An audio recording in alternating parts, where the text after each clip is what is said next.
Afternoon, ladies and gentlemen. Welcome to Amoranto Sports Complex, Quezon City. Here we go for the 7-match play-up games presented by TMT Play Manny Pacquiao's Junior MPBL inaugural season. Now it's time for your results, which Fiber 16 under and Mindoro Descent Foundation Junior Disciplinado 16 under. Introducing first the starters of Rizal Switch Fiber 16 under. Shooting guard number 10, Mark David Herrera. His point guard number 12, Sean Andrew Vergara. Power forward number 14, John Ray Ladica. Small forward number 16, Lawrence Pilias. Center number 72, Jan Axel Mendoza. The head coach of Rizal Switch Fiber 16 under, Coach June Cuevas. Assistant coaches Raul Buenaventura and Kevin Gregorio. Introducing his starters of Mindoro Foundation Junior Disciplinado 16 under. Playing point guard number 7, Isler Joaquin Pagtora. Center number 9, YJ Laksamana. Power forward number 10, Lamarcus Pelayo. Shooting guard number 17, Jairon Rumawak. And forward number 18, Juanco Albero. The head coach of Mindoro Descent Foundation Junior Disciplinado 16 under, Coach Elgin Lopez. Assistant coaches Gian Luquinada and JM Soriano. Games official at this match, your crew chief John Mahinay, Nino Perez, Richard Borbe, and Joseph Maestro Cleopas. Manny Pacquiao's Junior MPBL, ang liga ng bawat batang Pilipino. Ito po for game number 7 dito sa ating Junior MPBL Playoffs. 4v5 matchup of the Rizal Switch Fiber and the Mindoro Descent Foundation Junior Disciplinados. Game number 1 of their quarterfinals matchup sa ating 16 under division. Starters muna tayo for both squads. For the Switch Fiber, we have Mark David Herrera, Sean Vergara, John Ray Ladica, Lawrence Pilias, and John Axel Mendoza. On the other side naman for the Junior Disciplinados, Factora, we have YJ Laksamana, Lamarcus Pelayo, Jairon Romawak, and Juancho Albero. Well, so far it's been the higher seeds being able to take the game 1 today, and let's see now. It's going to be the number 4 Rizal Switch Fiber going up against the number 5 Mindoro Descent Foundation Junior Disciplinados, and the players to watch out for definitely for Rizal, it's John Ray Ladica averaging 19 points, 5 rebounds, nearly 3 steals per game. While for Mindoro, it's Sivan de la Cruz averaging 11 points per game and nearly 2 steals per game. A couple of players that will have a closer look at in this particular matchup. Dahil pag playoffs na, alam mo naman, itong mga players na to, they step it up a notch. At least that's the expectation for these types of marquee players. So for both these teams, you can argue, Coach Noy, that 4v5 lalo, that this is kind of the more closer, much closer, matchup. Records-wise, their standings after the elimination round compared to those that, 1v8, 2v7, talagang dikitan. As John Axel Mendoza adds 2 more to this early run by the Switch Fiber. Well, in their elimination round matchup, Rizal Switch Fiber pulling off a 10-point victory wherein John Axel Mendoza finished with a double-double, 19 points and 12 rebounds. For Mindoro Descent Foundation, it was Lamarcus Pelayo who put in a very respectable effort, 14 points, 4 rebounds, and 3 blocks. De la Cruz comes up with a steal. The foot race, almost beating 3 Rizal players there. Sa kabila naman dyan, Axel Mendoza, masyadong malalim, but the second opportunity still won't go. Mindoro retains possession. Well, definitely for Mindoro, they have to contain the duo of Mendoza and Ladica. Kakasabi mo nga lang, Lamarcus Pelayo, that bright spot in that loss against the Rizal Switch Fiber in their meeting sa elimination round, getting that 3-pointer to go. Lamang na Mindoro dito ng isa, 5-4. And you see right there, Ladica trying to direct the troops, telling Pillas to be in his proper position for proper spacing. Three-pointer, pupukol naman ng Rizal. That won't go. High for that rebound is Ladica. He gets his first couple in this ball game. Doing everything on the floor. I remember during the play-in, itong si Ladica was actually in the venue. I asked him, what are you doing here? You're not playing.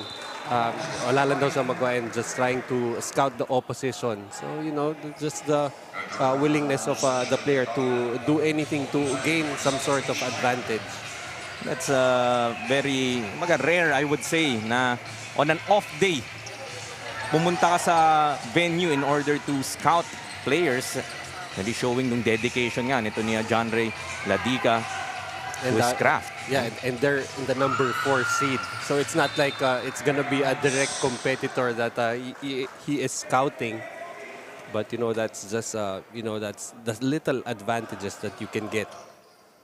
Being around the game, yung ano lang talaga, yung amoy ng basketball siguro. Dahil baka sinasanay yung sarili sa lamig dito sa Amoranto, no? Tama. That is a legit na reason for you to familiarize yourself sa venue, because we've been in the Amoranto Stadium for a number of games now, past couple of weekends. We were at Nares just yesterday, but most of the games sa play-in and dito sa ating playoffs nga, Amoranto na scheduled. And that might be the reason why he's wearing an undershirt. Itong si Ladica. He got the memo. Short stab will work. Para sa Mindoro, that was Factora hitting that baseline jumper, extending the lead para sa Mindoro 9-6. Baseline drive naman, Herrera gets a couple more. 4 points now para sa kanya. And itong Mindoro actually is usually ang scoring nila not really dependent on just one player. This is pretty much the system that they use even in the 14 and 18 and under division. No real stars, just a total team effort all the time. John Axel Mendoza, second serving.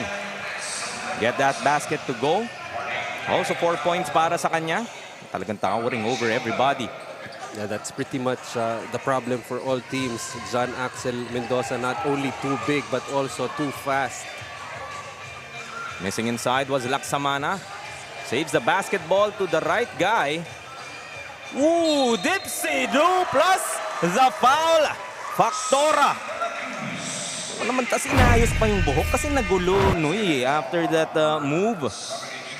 Attacking two defenders, John Axel Mendoza at that, giving us a power move brought to us by Pound for Pound Fitness, the official fitness partner of the Junior MPBL.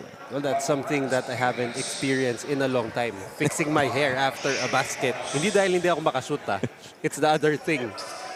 Pero I bet, tinry mo naman. Parang hindi mo may inayos ka kunwari. Kaso wala sumasabit Mindoro leading by 2, 12-10. John Axel Mendoza will be called for that loose ball foul. It's his first after getting that miss. Trying to get, after missing that shot, trying to get his own miss. Pushing off. Ball goes back here to Mindoro. A reset. Swings it to Factora. Almost a steal there from Ladica. And attacking all the way was Albero. And Mendoza, after getting that foul, a bit tentative, being careful not to get that second. I think he thought there was going to be someone rotating. But unfortunately, no one was there. So just waltzing for that basket. After an early 4-0 run from Rizal, now a 4-point lead para sa Mindoro. Lamarcus Pelayo, another 3. Hit one earlier, short on that one. Ladica will attack Pelayo. Pulls it back. Goes to Tagora. Keyhole jumper. That would work. Down to a 2-point lead. 14-12 now. 3:05 remaining pa sa ating first quarter. That's a very effective shot for any guard to have. Especially when your opponent is playing the zone. De La Cruz for a 3-pointer. That short. They throw it ahead to Ladica. Only Pelayo to beat. Gets another 2. And that's what really makes this a very dangerous tandem, Axel Mendoza able to grab the rebound and quickly an outlet pass to the streaking John Ray Ladica. Gonzalez bothered by the length of Mendoza, missing underneath. And the foul will be given up here by De La Cruz, trying to stop itong si Tagorda of the Switch Fiber. And once again, fixes his hair. Tamang ano lang. Tied at 14 with 2 and 12 left. In just the first period, this is game number 7. Atid sa inyo ng Junior MPBL, ang liga ng bawat batang Pilipino. I'm Mendihar, joined by Coach Noy Africa, giving you the action this afternoon. Afternoon pa naman, no? Hindi pa naman lumulubog ang araw. Although from in here, parang nagsisimula na lumubog yung araw. It Kasi does feel that way. nakatakip kasi yung ulo ko eh. No look by Ladica, unable to finish on that eye in the sky play via James Mendoza. Tagorda susubok once again, same spot, different result. Trying to find space underneath is Capaducio. Gets that basket to go. Rizal takes the lead back 16-14. That's right, and you know, Rizal and Mindoro, you're expecting a dogfight here. And no surprise having the game really close right now. The minute and 16 remaining. Ladica will be called for an offensive foul, it seems. That would be foul number 1 for John Ray Ladica. Trying to force his way in, but excessive force, calling the offensive foul on him are the referees. There's less than a minute left in this first quarter. And as expected, not much separating both these teams. 16-14 is the battle between the 4th seed and the 5th seed. Rizal with that 4th spot nga at the end of elimination round. So they knew coming in that they will be facing each other as De La Cruz finds the crease, gets another 2. Yeah, good point there that both of these teams have been preparing for at least a week already. These are the matchups that have already been set early. They got back-to-back baskets now para kay De La Cruz. Really pouring it on here in the first quarter. Ladica missing on that three-pointer. Still 30 seconds remaining. Probably went for that 2-for-1. 2-point lead once again for Mindoro. Palitan lang sila ng lamang dito. Factora goes outside. De La Cruz will miss on that three-pointer. Second opportunity. Could hold for the last shot if you are Mindoro. Pelayo decides to pull from three-pointer. That won't go. Battle for the rebound. Rizal recovers it. 4 seconds. Atake. And gets that basket to go. Is Tagorda. As time runs out and we are tied at 18. At the end of the first quarter, Rizal Switch Fiber and Mindoro Decena Foundation Junior Disciplinados. Tied ball game as we look at our TMT play. Move of the game. This was De La Cruz. Passing it off to Factora. Hitting that open jumper for our TMT play. Play of the game. Babalik po tayo with second quarter.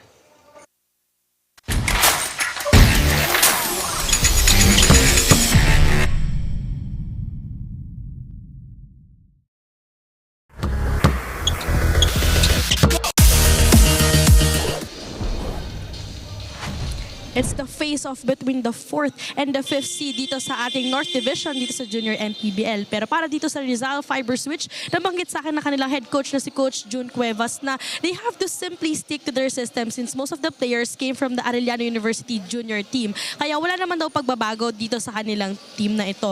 Pero isa sa mga naging problema nga daw nila ay yung kanilang lack of training. Buti na lang during the Undas break ay nagkaroon pa sila ng 2 trainings kung saan mas na-work on nila yung mga kailangan nilang pagtunan ng pansin, especially yung lapses nila in the previous game. Pero ngayon, pasalamat muna tayo dito sa ating TMT player for bringing the sheer fun dito sa Junior MPBL. Paalala lang that gaming is for 21 years old and above only. Keep it fun mga kaliga, game responsibly. Parental supervision is advised. Back to you, gentlemen.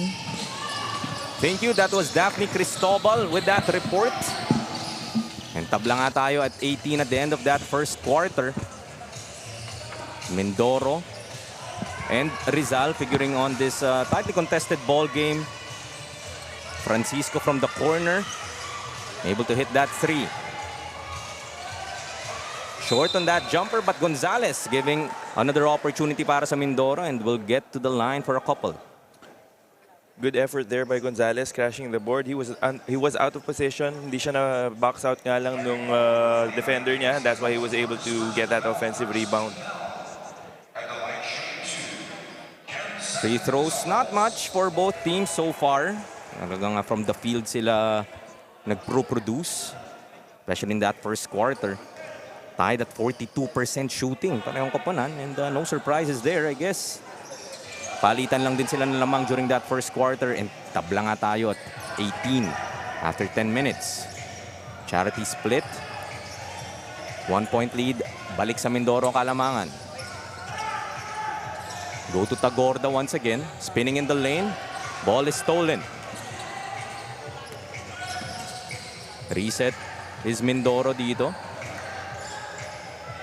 Cruz wide open for three. Gets that basket to go. Three-pointer dito para sa Mindoro. That's their second three-pointer in the ball game. Masyadong open si Cruz that time. If you're Rizal, you have to close out on the shooters nitong Mindoro. Otherwise, they're gonna make you pay.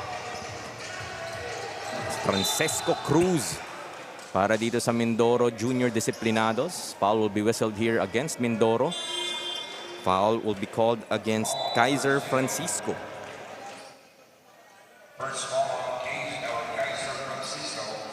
So this is game number 1 of their quarterfinals matchup. So siguradong magkikita at magkikita pa rin itong dalawang koponan na to. This is 4v5 in our 16 under division. And pinag-uusapan nga natin kanina that these two teams have known for a long time, a couple of weeks more or less, that they are assigned to each other sa ating playoffs. Probably would have prepared, looked at some film in the previous matchup, and kung ano man yung pwede nilang mag-gather heading into this ball game for each of their teams. Maybe tendencies ng kanilang mga players, right? The plays that they like to run. Compared to, let's say, the top 2 seeds na hindi mo pa alam sino yung 7th and 8th. Maybe less preparation time. Nevertheless, both teams mukhang not much separating them so far. Mendoza on the other end will miss that layup. 22-18 now, 4-point lead para sa Mindoro. Cruz thought about it. They swing it.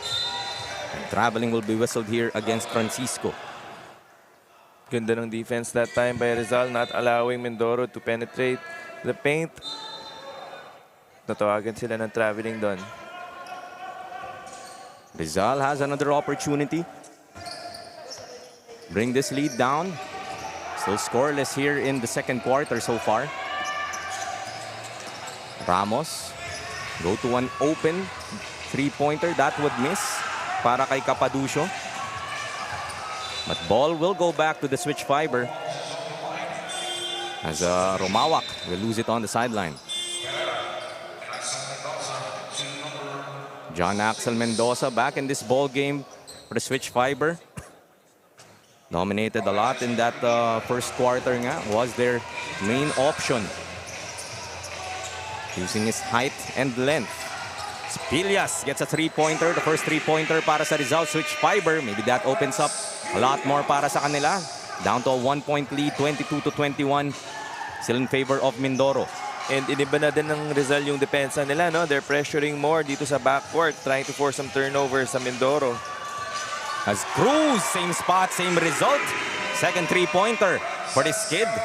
Francisco Cruz. Alam na natin kung sinong three-point shooter sa lineup nitong Mindoro, who's itong si Cruz, no? So Rizal has to keep an eye on him, otherwise baka uminit ito. John Axel Mendoza trying to muscle his way through, will lose that basketball.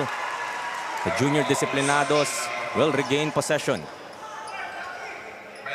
5:30 remaining sa ating second quarter. 4-point lead once again for Mindoro, 25-21. Romawak calls it out. Looking to attack. Takes it out to Cruz once again. Another three-pointer. Short that time. As a double foul will be called here. Seems against John Axel Mendoza. And I think Renzo Mercado of Mindoro. Meantime, punta muna tayo saglit kay Daphne Cristobal for a report. Daphne? A bit of a twist para dito sa Team Mindoro Decena Foundation Junior Disciplinados as their newly head coach. Ito nang si Coach Elgin Lopez. But to si Coach Mark Fraginal will be the assistant coach para sa 16 under. No big adjustments will happen. Pero isa sa mga tinuturo ni head coach Elgin Lopez ay yung kanilang pag-seal ng deal.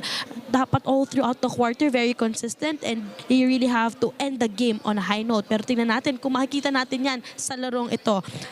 Balik sa inyo, Jaime and Kyle. Thank you, Daphne. And ending the quarter strong, sealing. It's not how you start, it's not how you it's how you finish. It's the old cliche. Yan ang mensahe nga that they're trying to instill sa mga bata nila sa Mindoro. Especially for young kids like this, it's easy to start strong, lalo na pag marami kang energy. But once your opponent gets rolling as well and they mount a run, how will you stay composed and maintain the lead? Another three-pointer. Pupol dito ng Rizal. That won't go, but almost an offensive rebound, but Rizal will keep it. Rizal only has 1 3-point conversion so far. So maybe they could try to attack the paint. Go outside to Pillas. So an open three-pointer once again, pero magmimintes was Trevon Ramos. This ball goes back to Mindoro after that loose ball foul called against Switch Fiber. It was James Mendoza with that second personal foul. Third team foul for the Switch Fiber. Still 4 and 10 left in the first half. Mindoro holding on to this 4-point advantage. Romawak takes it out. Balik sa kanya. 12 to shoot. Stolen by Pillas. Basang-basa ni Pillas yung pasa that time. Decides to take it all the way, unable to finish. Snatching that was Mercado. Pumawak once again. Go to Cruz. Has hit 2 3-pointers so far. 10 to shoot for the Blue Shirts. Pulling back for that 3-pointer. Short for Francisco. This ball goes back to Rizal. Okay naman yung defense na pinapakita ng Rizal so far. They just have to be able to convert as well on offense. Masyado nilang pinipilit tumira ng mga 3-pointers which haven't been going down for them. So maybe they could try to get other looks on offense, maybe get it to their big man or attack the paint instead of just settling for outside shots.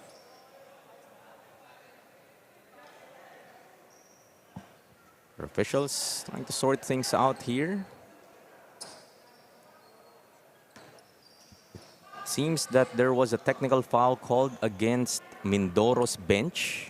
So we see Pillas heading to the line for a free throw. Caused by that technical nga. Still trailing by 4 are the results, Switch Fiber. 3 and 17 remaining sa ating second quarter. Missing on that technical free throw is Pillas.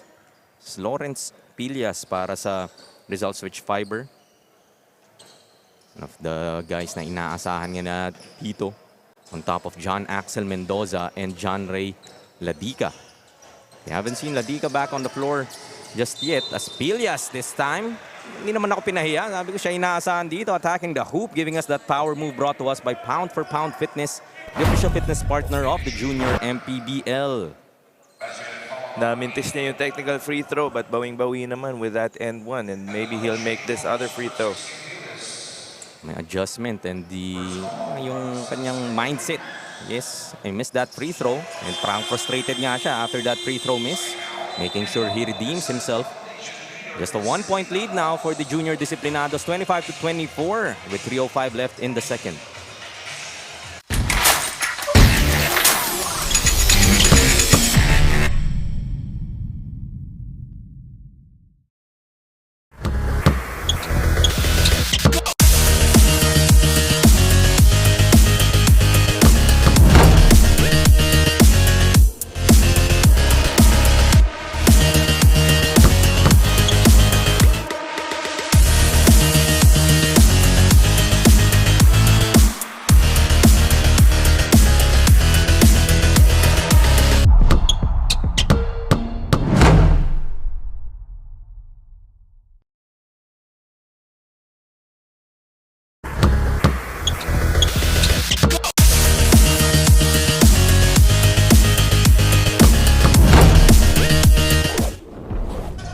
Action resumes here sa second quarter. Exactly 3 minutes remaining.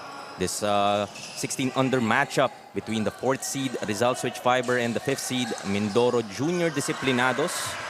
As a basket will be scored underneath by Mercado. Back to a 3-point lead here for the blue shirts.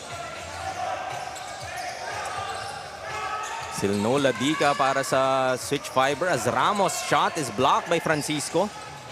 Goes to Pilias, hop-stepping his way through, but too many hops, says our officials. Traveling ang itatawag against Lawrence Pilias.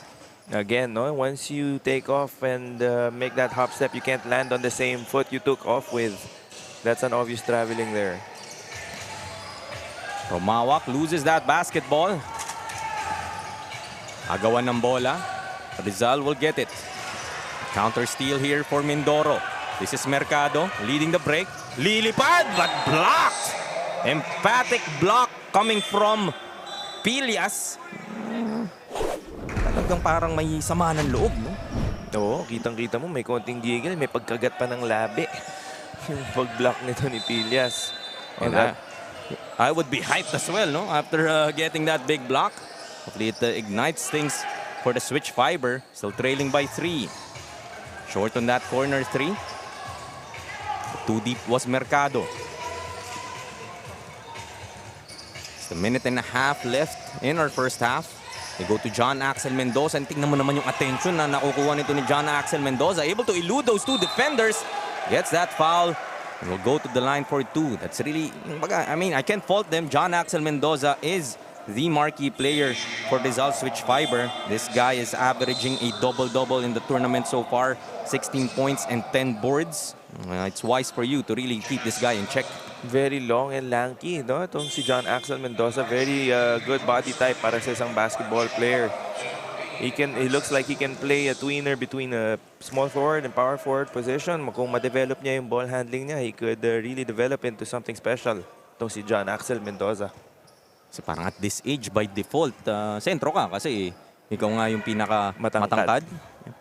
But in this day and age, I guess positionless basketball is the theme. Showing us the stroke from the stripe. Getting that first one to go. So, that's right. Harping on what you said about positionless, no, it's a luxury to have big men and tall kids like this who can put the ball on the floor. It makes it easier na then for the guards na they don't always have to be the one to bring the ball up and penetrate the defense of the opponent. 1-point lead once again for Mindoro. Stagorda almost coming up with that steal. Loses the basketball. Ball goes back to Mindoro with still a minute and 2 remaining. Still just in our first half. Game 1 nga ng kanilang quarterfinals matchup. This is a best of 3. Pero syempre, as much as possible, gusto mong ikaw yung makauna. Anytime you are in a multi-game series. And lalo ito, best of 3, right? Everybody knows that probability-wise or percentage-wise, the team that gets the first game likely moves on. Yes, especially in a short series, lalo na ng mga best of 3. The first game is very much important. Unlike yung mga best of 7 series, marami pang opportunities yung kalaban humabol. As John Axel Mendoza signaled for a technical, it seems. Trying to protect that basketball, but the official says it was a bit too much. And that hurts dahil that would be the third personal foul now for John Axel Mendoza. Sayang yung mga ganyan, especially if you're one of the more important players on your team. Pwede na natin iwasan yung mga extra motions like that. John Axel Mendoza is contesting na pinoprotektahan lang naman daw niya yung bola, but the referees say otherwise. It looks like siguro nakita nila na may konting siko na lumabas dun kay Mendoza. And the Mercado nga would have chance to hit it from the line. Gets that free throw to go. Upo nga muna dito si John Axel Mendoza. Magpapalamig muna. And wala namang problema yan dito sa Amoranto Stadium natin dahil talagang malamig dito sa ating venue. 28-26. 2-point lead para sa Mindoro. 35 seconds left in this quarter. Back is Ladica. And speaking of nilalamig, kanina naka-inside shirt pa to si John Ray Ladica. Tinanggal na niya dito. And immediately attacking. Baka yun yung attack mode ni John Ray Ladiga pag tinanggal niya na yung kanyang inner shirt. Naghubad na ng compression shirt si Ladica. Mukhang kesa nilamig, mukhang gusto niyang mas mainitan palalo. Tied at 28 now. Three-pointer. That's too strong for Mindoro. They will get the ball back with 3.2 seconds left in the second quarter. Si Ladica trying to instruct his teammates nga na bato mo at an earlier time. Good defense there by Juancho Albero, pero unfortunately that time he shoots an air ball. We were tied at 18 at the end of the first quarter. Once again tied at the end of the second. 28 apiece. Rizal, Switch Fiber, and Mindoro Decena Foundation Junior Disciplinados tied heading into the second half. As we look at our TMT play move of the game. Natin kung sinong napili ni Direk. Mercado amongst all the threes. Able to get that finish underneath for our TMT play move of the game. Diyan lamang po kayo. Second half po sa aming pagbabalik.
I'm here with Assistant Coach Kelvin Gregorio ng Team Rizal Switch Fiber. Coach, nakita natin in the first half medyo nagkakaroon tayo ng mga other tendencies na hindi naman ginugusto nila Coach June. So as we enter po itong ating second half, ano pa po Coach yung dapat ipakita ng Team Rizal para kayo po ang manatiling lamang? Siguro yung defense namin at saka yung box out kasi nag-i-struggle yung mga bata sa loob. Kaya yung after na nailalabas namin sila, kinakausap namin ng bawat isa sa kanila. Coach Kelvin, meron po ba kayong gustong batiin ngayon or pasalamatan? Binabati ko yung team owner namin na si Glenn Anore at saka si Boss Ariel Baladja at saka yung mga tiga Teresa, yung mga tropa pips ko riyan, mga SM, yung mga joggers, saka yung sa Morong, yung Team Surak. Thank you, Coach, and good luck po sa team ninyo. And syempre, pasalamat din tayo sa TMT Play for bringing the sheer fun dito sa Junior MPBL. Paalala lang that gaming is for 21 years old and above only. Keep it fun, mga kaliga. Game responsibly. Parental supervision is advised. Huwag kayong aalis dahil magbabalik pa ang Junior MPBL.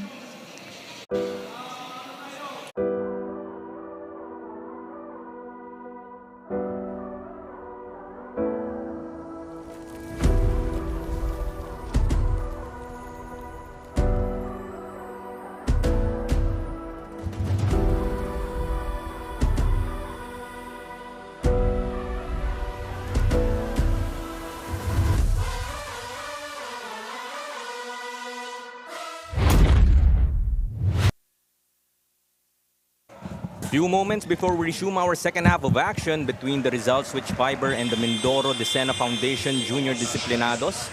Look at some highlights in our first two quarters. Has been a tightly contested ball game. Talagang not much separating both these teams. Tied at 18 apiece at the end of the 10 minutes. At the end of the first half, tabla muli tayo dito at 28. Outside sniping for Mindoro has been working for them. 3 3-pointers in that first half. Samantalang for the Switch Fiber naman, they have shooting at a high clip, 38% compared to just 31 by Mindoro. But anong nakikita mo dito, Kyle, that has been working for the Switch Fiber? They've been trailing for much. Hindi naman nila hinahayaan bumitaw itong Mindoro. But neither team talagang allowing for some separation. kitang-kita mo nga sa score that these two teams are very evenly matched, no? Both on offense and on defense. So it's just gonna boil down to who executes on offense and who gets the stop on defense. And yun nga, at we'll see here sa second half natin. Tagorda, Pilias. We have Ladica. John Axel Mendoza missing pa for Rizal Switch Fiber, nursing those 3 fouls after committing that technical foul nga at the end of that second quarter. As Pilias picks up where he left off, getting a couple more, make that back-to-back baskets for Rizal. Sila naman ang abante ng 4 dito, 32-28. Ganda ng anticipation doon ni John Ray Ladica. Going for that steal. Mukhang nahihirapan ng Mindoro pagtawid ng bola with the pressure that's being put on by the defenders of Rizal. Nice find from De La Cruz, finding Johansen Gonzalez underneath. Bawi naman agad ang Mindoro. So talagang hindi nga 4 points. Parang malaki na yan, lamang na yan for both these teams. Palitan ng baskets. Tagorda had the choice between Pilias and Herrera, but yung ball went between them. Turnover for Rizal. Factora sidestepping his way through, unable to finish that acrobatic layup. A man down is Mindoro. Pilias looks to attack. Goes to Herrera in the middle. They reset to Tagorda. So 12 to shoot para sa kanila. Pilias will try from outside and gets that back. 3-pointer to go. Believe that's the second 3-pointer now for Lawrence Pilias. Double digits na siya with 11. Salamat naman Lawrence Pilias kasi medyo hina-hype kita kanina that you are that third scorer here for the Switch Fiber. Hindi kanya pinapahiya. Kailangan nga nila ng production. And as John Axel Mendoza so far is still on the bench, trying to cool himself off. Pelayo was able to hit a couple of 3-pointers then in that first half. Unable to get that one to go. Leading scorer for the Mindoro Junior Disciplinados is still itong si Cruz. Si Van de la Cruz, I mean. With 9. He needs a bit more help. And he attacks Herrera, another and one. Let this kid go. Si Van de la Cruz. Ganda nung galaw niya doon. And even though he's the shorter guy, siya yung nag-initiate ng contact, kaya natawagan ng foul itong defender niya, no? And he was able to finish with that inside layup. Si Van de la Cruz also in double digits now with 11. Able to complete on that 3-point play. Sticking with it is Mindoro, 35-33. 2-point lead para sa Rizal. Tagorda will attack this time. Not deciding to pass it off. Adds 2 more to his tally. 6 points so far para kay Tagorda. Factora, favorite sidestep. Hook shot inside will work. This is Laksamana. YJ Laksamana for Mindoro. Medyo unorthodox yung tira niyang yun. Pero pumasok na rin. All good. 2 points pa din yun. Tagorda atake muli. Goes to Herrera this time. His sweeping shot won't go. But look at Ladiga get that rebound. Will lose that basketball though. Factora steals the ball away. Foul will be called here against Herrera. Coming out of nowhere was Ladiga in that rebound. Meantime, punta muli tayo kay Daphne Cristobal for another report. Daphne? With Team Mindoro dictating the first half, Rizal head coach Jun Cuevas dwelled on their ball movements. He's asking his squad to level up their playmaking style by showing more energy inside the court and to play the remaining 20 minutes with more confidence and doing some ball fakes. Medyo napagalitan nga rin itong si Mendoza because he's already in foul trouble. How do you think will the White Shirts react from this? Hi, Men Kyle. Well, so far, they have responded positively that despite the absence of John Axel Mendoza, they are able to build this early advantage in the third quarter, 39-35. A chance to add 2 more as Ladiga attacks too deep that time. And even though on the bench, si Mendoza, they've been playing well on defense, trying to force turnovers, just like that one there. Kaya ito, naka-fast break sila. As Tagorda finishes with the left. Make that a 6-point lead now para sa Rizal Switch Fiber, 41-35. Mindoro will talk it over with 5:39 left in the third.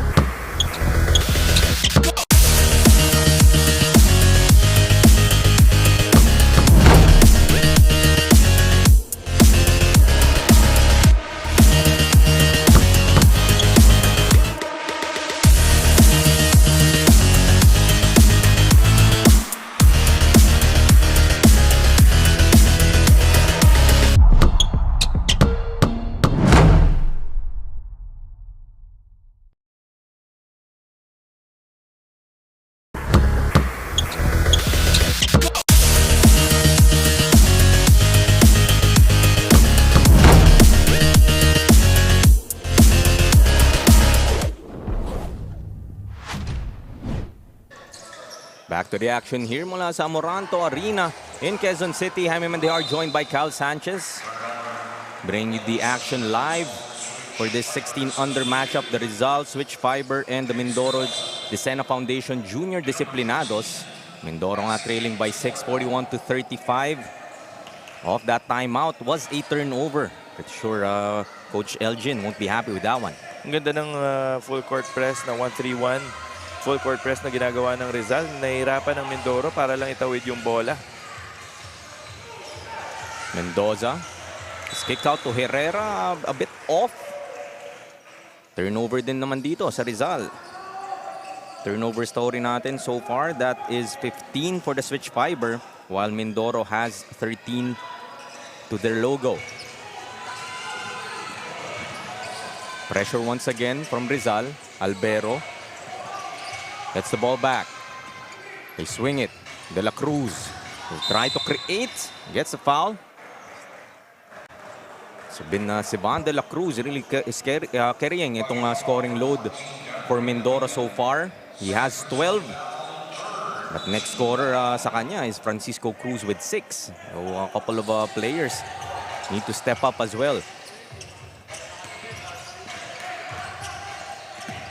De La Cruz looking to the post kay Laksamana. 2 to shoot. Jumper would miss. Herrera gets that rebound. Looking to run once again is Rizal. They go to Ladiga. Ball is tapped and stolen by De La Cruz. Goes up against Herrera at naisahan na naman niya. Itong si Mark Herrera will go to the line for a couple. Is Sivan De La Cruz. If I'm not mistaken, si Herrera din yung defender kanina on the break when Sivan De La Cruz hit that end one layup. So for the second time this game, mukhang Sivan De La Cruz has Herrera's number on defense. Itong lang si De La Cruz will hit another set of free throws. Was 2 of 2 earlier. Make that 3 of 3 now for the starting point guard. Despite his size, averaging almost 12 points in the tournament so far. Might just have jinxed him, missing on that second free throw. Blocked upstairs, but Albero will be whistled for that foul. Pupunta naman sa linya para sa Rizal is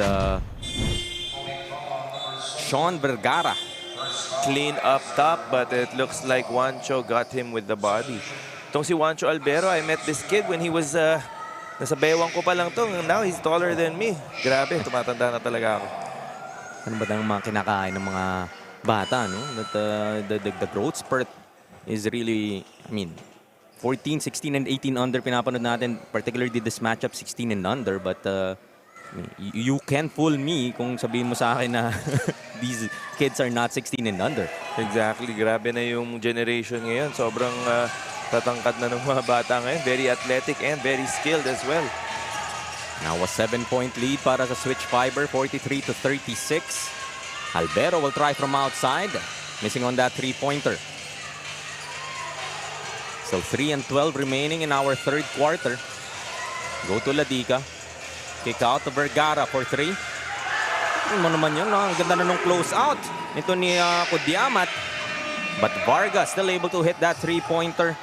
Extending the lead now to double digits, 46-36. Make matters worse, turnover na naman dito for Mindoro. Ball is tapped against the knee of Albero. The defense of Rizal has been giving Mindoro headaches here sa ating second half. No? Kanina, dikit na dikit tayo when we started the third quarter, pero lumobo na sa 10 ang kalamangan ng Rizal. Vergara will miss that three-pointer. Romawak will be fouled here by Mendoza. Penalty na dito ang Rizal, so that would be 2 free throws para kay Romawak. Sabi mo nga, dikit lang to. We were tied at 28 heading into the second half. But Rizal using this 18-8 run to build this 10-point advantage with 2:28 left in the third. And they've done it mostly on defense, forcing turnovers dito sa Mindoro, going out on the break. Itong Rizal, so credit to the coaching staff for instilling a defensive mindset dito sa mga bata nila. Romawak missing on the second free throw. Vergara almost losing it. Naman si Romawak talagang very pesky in terms of defending. At an off-the-ball foul will be whistled here against Vergara. Huling-huli siya ng ating officials in that instance. So kung nahahawi ka, huwag mong hawiin sa leeg. If you're gonna do it, try to be subtle. Do it sa katawan ng defender mo. Pero that time, huling-huli yung kamay ni Vergara.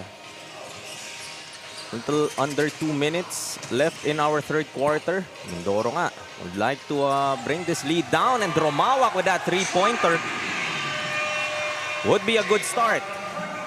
46-40 now. Vergara this time will attack the basket. Off the glass for 2. Walang help defense under the basket for Mindoro that time. Pagka iwan ni Vergara sa defender niya, he was wide open for that layup. Back to an 8-point lead for the switch fiber. Romawak thought about the three, goes to the corner instead. Won't get the bounces. De La Cruz. It's a loose ball foul will be whistled here against Mindoro. Juancho Albero will be called for under personal, it seems. That would be foul number... It's the first foul for Juancho Albero. And the second team foul for Mindoro. So they're still in good position, not yet in the penalty here towards the end of the third quarter. Capaducio will be called for that offensive foul. Your thoughts, Kyle, kapag minsan sinasabi nila the point guard or the ball handler went too early? Sometimes sasabihin naman nila that the screener wasn't, in the best position. The point guard and the screener always have to be in sync pag when you're setting a pick and roll, no? Kasi nga, if the screener is too late, yung defender naman makaka-adjust. Pag masyado naman mabilis yung guard at hindi pa naka-set up yung big man, matatawagan siya ng offensive foul. Like what happened that time. As Ivan De La Cruz cracks that loose ball, attacking once again, got the basket earlier, loses the basketball. Rizal has a chance with 18 seconds left. Drop pass to Agay off the glass. We touch for Asay. Last shot time para sa Mindoro. De La Cruz, nalaglag nga siya dun sa kanyang drive kanina. Was left on the other side of the court. Enough time, but Vergara won't get that layup to go. But still, an 8-point advantage for Rizal Switch Fiber at the end of that third quarter. Tied at 28 nga. So Rizal, kung umalagwa ng konti dito against Mindoro Junior Disciplinados. As for game number 7, we look at our Jinky Skin face of the game. Yan naman ang literal kagandahan dito sa ating Junior MPBL. We're not just featuring beautiful games, we're also featuring beautiful fans and supporters. Inimbitahan namin kayo to come here sa Amoranto Arena to enjoy the action live as we look at our TMT play move of the game. This was that Vergara drive to the basket uncontested, using that threat for the 3 for our TMT play move of the game.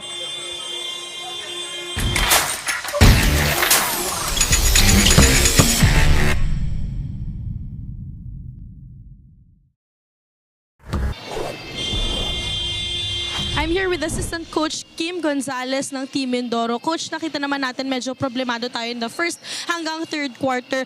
Paano po natin yun ma-address as we enter the final 10 minutes of the game? Siguro sisipagan din namin yung depensa namin kasi hindi yung binibigay ng kalaban. So 10 minutes pa, so marami pang pwedeng mangyari. Double effort pa kami sa depensa. And yung meron kami mga good coaches na nandyan para alalayan yung mga bata. Coach Kim, meron po ba kayong gustong pasalamatan ngayon or batiin? Binabati po namin si Boss JR Disena Foundation, si Attorney Bias Copic, lahat ng parents na sumusuporta po sa 16 under, lahat ng coaching staff po. Yun po. Thank you, Coach Kim, and good luck po sa team ninyo. And syempre, pasalamat din tayo sa TMT Play for being our constant companion here, the Junior MPBL. Unleash your casino adventure. Gaming is for 21 years old and above only. Keep it fun, mga kaliga. Game responsibly. Parental supervision is advised. Back to you, Jaime and Kyle. Hasta Gorda gets that layup to go. Thank you, Daphne. Starting off this quarter with that basket. A steal from Ladika. Almost two more. Gets the ball back. Sabi nga ni coach, no, yung depensa nitong Mindoro, yung aasahan nila in trying to mount this comeback. That's right. Sabi nga niya, double effort, tripling effort actually ang kailangan nila. Kasi medyo nakaka-adjust ng result sa depensa ng Mindoro. And they'll have to find a way to get stops. And yun nga, instead of them getting stops, Rizal pa rin ang nakakakuha ng stops. And another fast break layup for them. That turnover is converted by Ladika for two more. Biggest lead na para sa Rizal at 12, 54-42. Mercado attacks Axel Mendoza. And foul will be called here against Mindoro. Laksamana seems to be the culprit. Early a couple of fouls here. It's the first team foul para sa Mindoro. So that caution created by Rizal at the end of that third quarter, leading by 8. Mukhang tinutuloy talaga nila dito sa ating fourth quarter and not allowing Mindoro to have a sniff of opportunity. But Factora stealing that from Tagorda, harap-harapan. He will be fouled. Not a shooting foul though. Mindoro will keep it on the baseline with 14 to shoot. If Mindoro wants to mount a comeback, they have to start now with the 12-point lead. They still have a lot of time, pero with the way the game's been going, all the turnovers that's been committed by both teams, kailangan kumilos na sila if they want to win this game. Mendoza will try. Jumper is off. Take sa kabila. Nice find to Gonzalez for that finish. Mendoza back in the game after an extended time on the bench. I can sense na gusto niyang bumawi sa all the time he missed here sa larong ito. Pero if you're not in a rhythm, you have to find other ways to be able to contribute to your team. Speaking of John Axel Mendoza. Kinailangan nga siyang iupo for majority of our second half after committing 3 early fouls. Ladiga underneath will be fouled by Laksamana. He will go to the line for 2. Ganda namang play executed there off that baseline. And that's too easy. If you're Mindoro, hinayaan mo lang yung bantay mo na pumasok sa paint without much resistance. At ayun, mare-rewardan sila ng 2 free throw dito. Couple of shots para kay John Ray Ladica. This guy has been their marquee player. 19.6 points to go with 5 boards in just 24 minutes of action. Ang tournament averages nga nito ng John Ray Ladica. Very efficient tong si John Ray Ladica with numbers like that. 55-44 now. 11-point advantage para sa Rizal. It's Francisco. His pass stolen by Ladica. He will lead the break. Goes to Tagorda on the other side. Showing us the vision is John Ray Ladica. Ang ganda ng pasa ni Ladica that time. He could have opted to take the layup himself, no? Pero kitang-kita niya yung teammate niya underneath the basket. Very unselfish for him. Francisco in the lane will lose that basketball once again. Ladica na naman leading the break. Wala ka ng choice minsan talaga pag umaatake itong si Ladica. Has a head of steam. Factora giving up that foul, making him earn it from the stripe. Timeout will be whistled here. We'll take a break, 57-44 with 7:22 left in the fourth.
(57-44), a 13-point lead para sa Rizal Switch Fiber against the Mindoro Decena Foundation Junior Disciplinados in this game 1 of their quarterfinal matchup sa 16 under division. Sila Dika missing on both those free throws. Still a long ways to go. 7-16 nalalabi sa ating huling yugto. But Mindoro really struggling to get a basket here in the second half as Francisco breaking the drought here for Mindoro. Now just 11 ang hinahabol nila dito sa Switch Fiber. And what Mindoro needs to do if they want to be able to catch up dito sa Rizal is they need to be able to take care of the ball kasi sobrang dami na ng turnovers nila here in this quarter. And that's why nakaka-fast break ang Rizal. The layups of Rizal, hindi ko na nabilang kung ilan, but they have had one too many layups if you're Mindoro. So they just have to take care of the ball and execute on offense like what they did in that last possession. 9 to shoot for the Switch Fiber. They go to Tagorda. Attacking strong. Looking for Axel Mendoza underneath. That is the stop if you are the Junior Disciplinados. Scored on the other end. Got the 24-second shot clock violation. Turnover here for the Switch Fiber. Kailangan mo naman makakonvert dito sa kabila. Try to make this a single-digit lead heading into the second half of this quarter. And that's a good defensive stop for Mindoro. Now we'll see if they can string together some baskets para mapalit nilang lamang nitong Rizal before the end of this game. Factora will attack Mendoza. Back-to-back baskets para sa Mindoro. So some life being shown here by the Junior Disciplinados. 57-48, 9-point lead. Mendoza turns the ball over. Balancing act para kay De La Cruz. Factora once again. Masusundutan. And ball goes back to Rizal. A bit too eager was Factora after scoring that basket earlier. Trying to make it, make another basket for his team. A little case of over dribbling there for Factora. What was worked for them for the last few possessions was their ball movement. Pero that time, he chose to dribble against the taller defender. Ayun, napatapak tuloy siya sa baseline. This Vergara loses the basketball. So sloppy dito ang Rizal, allowing a window of opportunity here for the Junior Disciplinados to come back into this ball game. Factora once again. Jumper from Gonzalez. Now 6 straight para sa Mindoro. 57-50. Kanina, Rizal lang nagpo-force ng turnover sa Mindoro, but this time it's Mindoro getting consecutive stops against Rizal and nakaka-convert na sila. Finally getting into some sort of rhythm on offense. Ikot nila. Floater in the lane and that basket is good para kay Tagorda. Pamatay sunog yon for Tagorda. Medyo nagsiswing na yung momentum to Mindoro's favor, pero they get some more breathing room with that floater. Capaducio will try to save that basketball, but ball will stay with the blue shirts. Still trailing by 9 is Mindoro, 59-50, with 4:57 left in this ball game. Sivan De La Cruz. Inside to Laksamana, short stab, ayaw. Gonzalez fighting for it inside. Gets a shot blocked. Second try, ayaw pa rin. And that's the effect that John Axel Mendoza has on defense, no? Taas na nga tumalon, tapos ang haba pa ng arms. As this is Francisco. Missing on his earlier shot. Gets that rebound. Put back. Sinamahan pa ng foul for a power move brought to us by Pound for Pound Fitness, the official fitness partner of the Junior MPBL. Napasabit niya nga si Capaducio in that instance. So Francisco, ang opensa niya yung nagigising rito. We're asking kung sino pa ang pwedeng tumulong dito kay Sivan de la Cruz in this ball game. And Francisco seems to be answering that call here in the fourth. I love the intensity that these kids are showing. No, it's only game one, pero you'd think that it's a do or die ball game with the way they've been going at each other here sa ating fourth quarter. Now down to just a 6-point deficit. Tinitignan dito ng Mindoro. Still 4:33 remaining sa ating fourth quarter.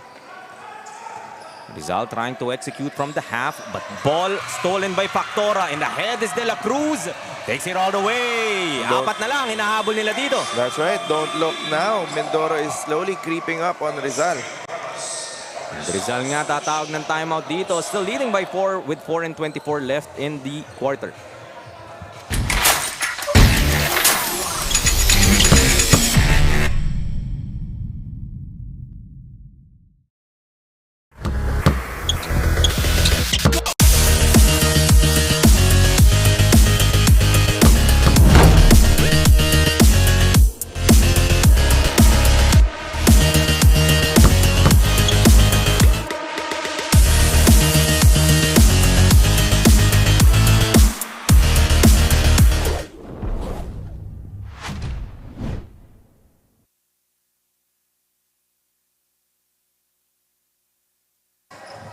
Action resumes dito sa Amoranto Sports Complex. This matchup between the Rizal Switch Fiber and the Mindoro Decena Foundation Junior Disciplinados. And Mindoro now knocking at the door of the Rizal Switch Fiber. Led by as much as 12 are the white shirts. Hindi naman talaga hinahayaang makabitaw ng tuluyan itong Mindoro. Able to mount this run.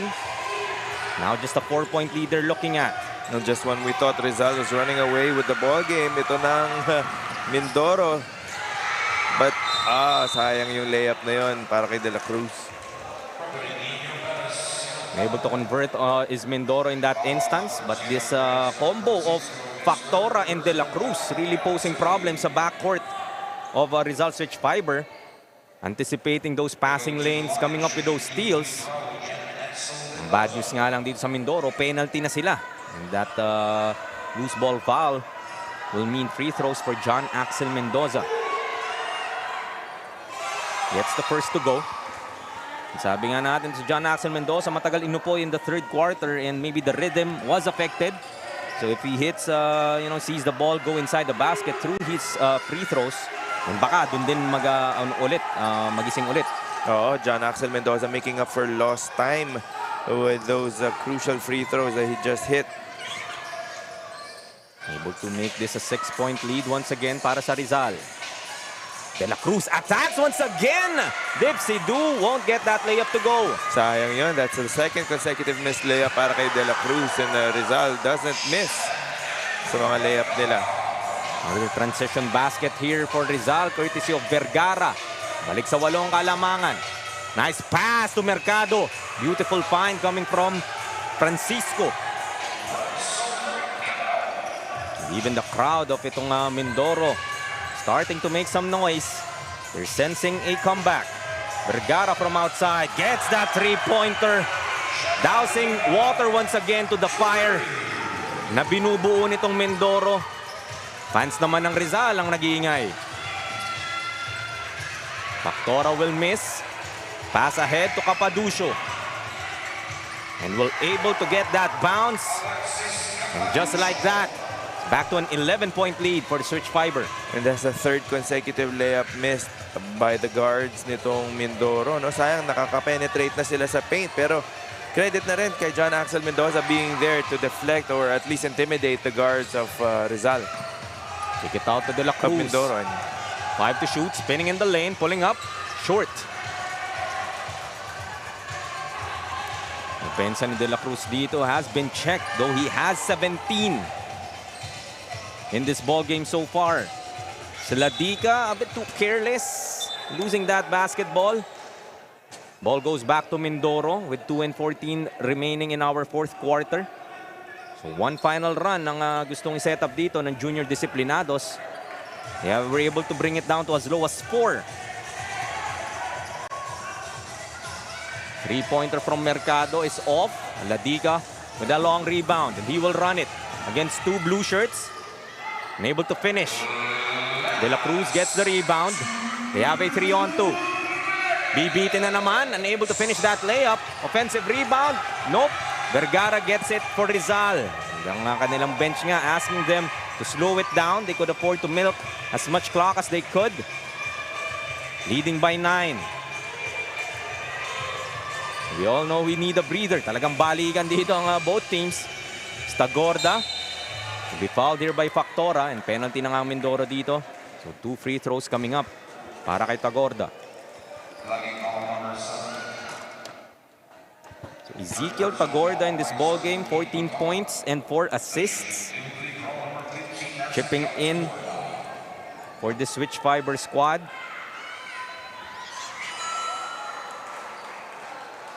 First free throw papasok. Extending this lead now to 12. Which was the biggest in this ball game so far. Make that 13 now. An even higher mountain na kailangan ngang akyatin itong Mindoro. With 1:32 left in this ball game. This is just game number 1 of their quarterfinals matchup. Nakikita pa muli sila for game number 2.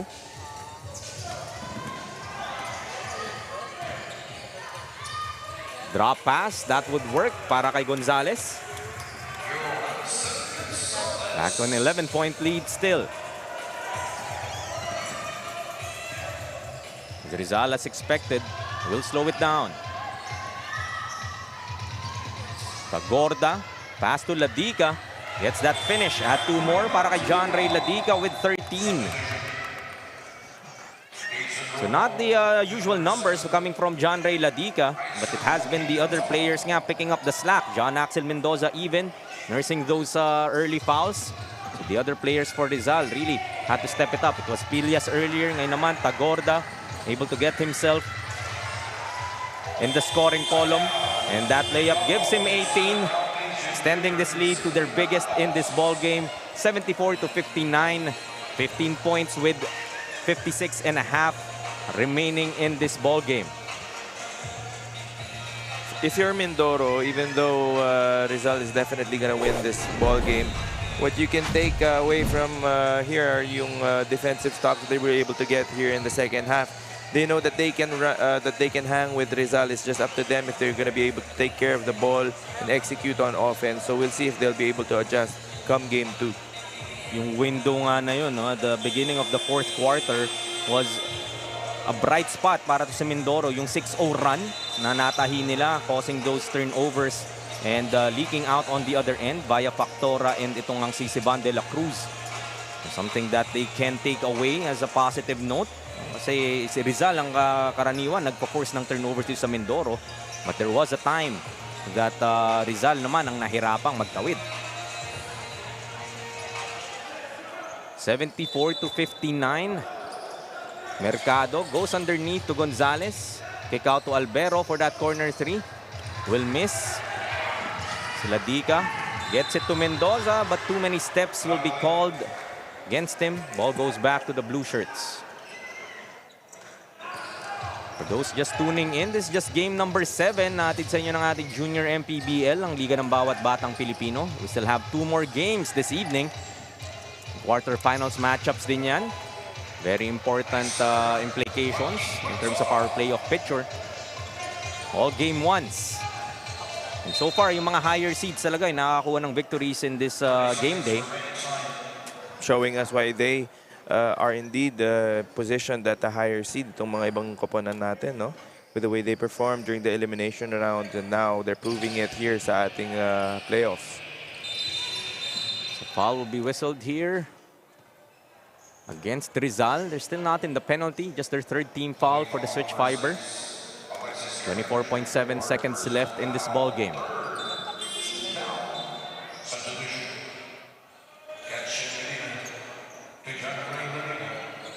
Try to end this game on a high note.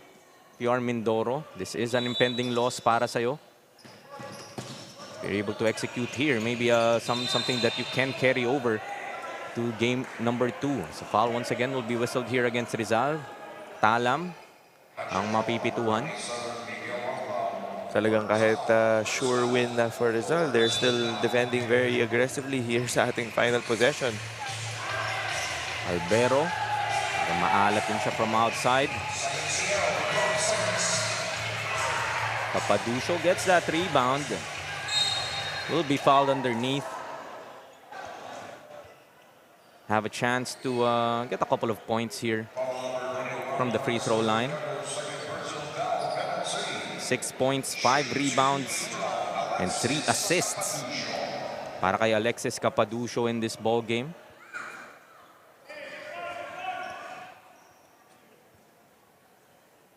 Mindoro was led by Sivan de la Cruz nga with 17. Top scorer for Rizal was Tagorda, finishing with 18. Last seconds of this ball game, three-pointer would go para kay Mercado, showing us the outside touch. And the final score nga natin dito, Rizal will come up with its 11-point victory, 75-64, getting their first game of this best-of-3 series against the Mindoro Foundation Junior Disciplinados. Time to close it out in game number 2. Was a tied ball game at the end of the first at 18. End of the first half, 28 all. So biglang bitaw nga itong Rizal in the second half as we look at our TMT play move of the game. So si Vergara, dalawa na palipad, but was still able to finish for our TMT play move of the game. One of the many fast break layups that Rizal had in this ball game. There was a long stretch here where they forced turnovers sa Mindoro. At kitang-kita mo nga, ang dami nilang fast break points courtesy of their guards. That was Vergara with a finish, but it was Tagorda that was leading the way for Rizal. And kasama nga niya si Daphne Cristobal for our TMT play best player of the game. Game 1 belongs to Rizal Switch Fibers. At kasama ko ngayon ang ating TMT player of the game, none other than Ezekiel Tagorda, who scored 18 points sa larong ito. Congratulations to you and your team. Ezekiel, gusto kong tanungin, sa larong ito, bakit mo masasabi na deserve nyo itong victory? Deserve namin itong win na to kasi pinaghirapan namin to even though na merong long weekend, nag-ensayo pa rin kami. Yun lang po. Ezekiel, meron ka bang gustong pasalamatan ngayon or batiin? First, nagpapasalamat ako kay God sa mga team owners ng team, kay Boss Ariel, kay Boss G-Boy, sa coaches ng team, coaches din ng Arellano, syempre sa family ko dyan sa Isabela, and syempre sa girlfriend ko na nanonood. Yan po. Thank you. Once again, congratulations, Ezekiel, and to the rest of the Rizal Switch Fibers. Back to you, gentlemen. Thank you, Daphne, and congratulations once again, Ezekiel Tagorda, our TMT play best player of the game. And kung nag-threaten nga itong Mindoro to come back into this ball game, it was Tagorda that weathered that storm para sa Rizal. Final thoughts dito, Kyle, in this matchup? Well, very evenly matched nga itong two teams natin, no? Except for the latter part of this ball game wherein lumayo na yung Rizal. A lot of turnovers on both teams, forcing each other sa mga getting steals on each other and pressuring each other's ball handlers. And yun, nakalayo ang Rizal mainly because of the defense that they had nung second half. And we'll see in game 2 kung matutuloy nila yun. Final scoring nga natin, 75-64 in favor of the Rizal Switch Fiber. Game number 7 is a wrap. Game number 8 coming up between the Mandaluyong Junior Micro Smith and Marikina Junior Shoe Masters. Diyan lamang po kayo, magbabalik po ang inyong Junior MPBL, ang liga ng bawat batang Pilipino.